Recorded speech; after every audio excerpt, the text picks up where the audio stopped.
Hello, and welcome to Paranormal Saturday. Welcome to the paranormal, to the paranormal, to the paranormal, to the paranormal. You may enter at your own discretion. You may enter at your own discretion.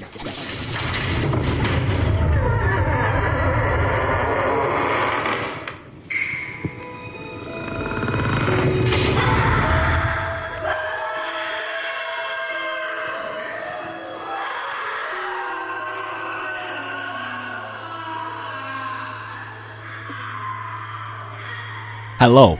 So glad you could join us today on Paranormal Saturday, here within the Paranormal Mansion. Paranormal Saturday is a parashow like no other, folks.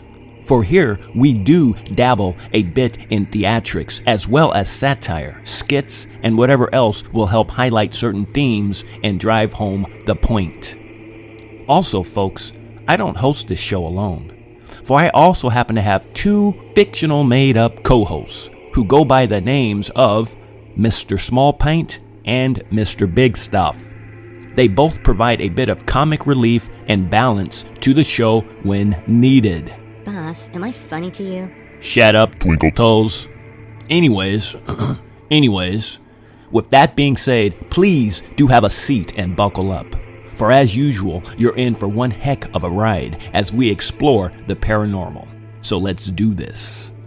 Welcome all to Paranormal Saturday. Welcome all to Mansion. Boss, am I funny to you? Good grief. God dang it, Mom.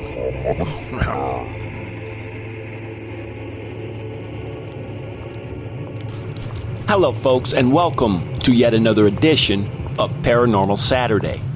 Now, I know we haven't been around that much lately. I've been distracted with real-life issues, this and that. You know what I'm saying? Everyone's been struggling. And here's the thing, folks. Here's the thing. Lately, I find real life to be more scary than the paranormal, man. Oh, no, you don't. You're just trying to copy what I say, man. Anyways, folks, you know, that's the character Small Paint. You know what I'm saying? And, you know, Mr. Big Stuff, he's around somewhere, you know. The crew's still here, folks, you know.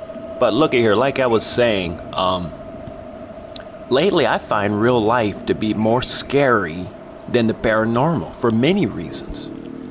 Because, you know, one thing about ghosts, they don't care about your money. That's one thing I look forward, you know, if there's a heaven or hell or afterlife or being a ghost, whatever, man. I look forward to, like, existing where you not have to worry about Darkscar and a paycheck or money or paying rent. You know what I'm saying? I don't think ghosts, goblins, whatever, demons, angels, I mean, I don't think they can handle paying rent, folks. You know what I'm saying? Like, what if you die and go to heaven and then suddenly God makes you pay rent forever? For eternity, you got to pay rent. Wouldn't that be something? I mean, God gave us humans this world. He said, do whatever you want with this planet, Adam and Eve and Steve and Carrie, whomever else was there. You know what I'm saying, though? God said, here is a planet. It's all yours. Do whatever you please. And what did we turn around and do as humans? We eventually invented and constructed the most impossible to live societies known to the galaxy. You know what I'm saying? I mean, in my opinion, folks, rent is evil. I'm sorry. But I hope, like, in the afterworld, you know, when you die, whatever, I hope that, like, God don't charge rent. You know, it says, I go to prepare a place for you, and if I go, I will return. Well, I hope when he returns with no mansions, whatever, like in Revelation, I hope God don't charge rent. Think how bad that would be. You got to pay rent forever and ever, all throughout eternity, man. But what I'm saying is, folks,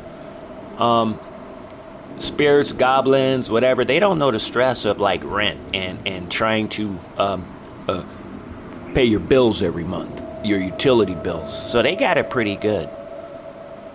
And again, spirits don't care if you're rich or poor, whatever. They'll haunt you, scare you. They don't care what you are, man. So what I'm saying is that I find man's world to be far more treacherous and scary and dangerous than anything in the spiritual world or realm. I mean, so what? You got some ghost in your house, you know, Casper the Friendly Ghost, whatever. So what? They knock over some dishes or open a cabinet door. So what? You know what I'm saying? I mean, it's better than a drive-by. You know, a lot of people in the cities, they got, I'd rather have a ghost knocking over a plate every now and then than doing a drive-by to gangs and everything out there on the streets.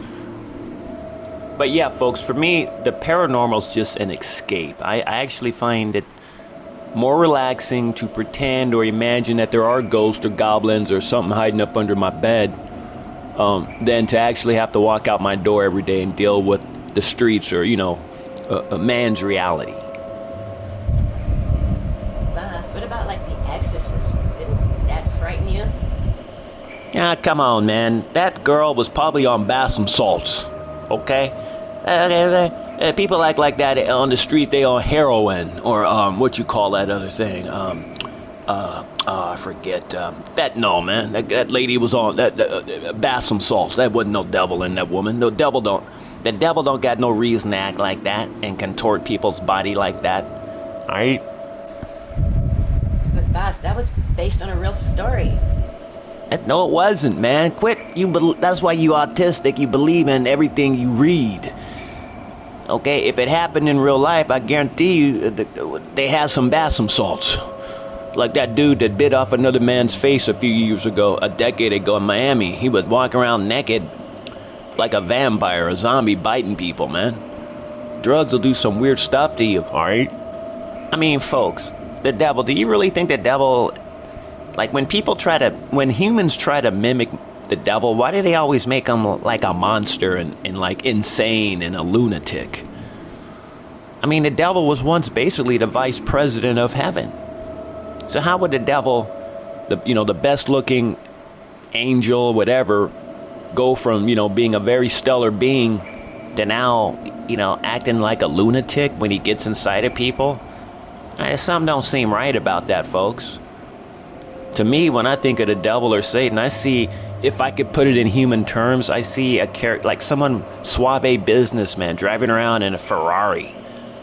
Like an executive, like a slick executive. But I don't see him as being some lunatic, half out of his mind, spirit of possessing mainly women.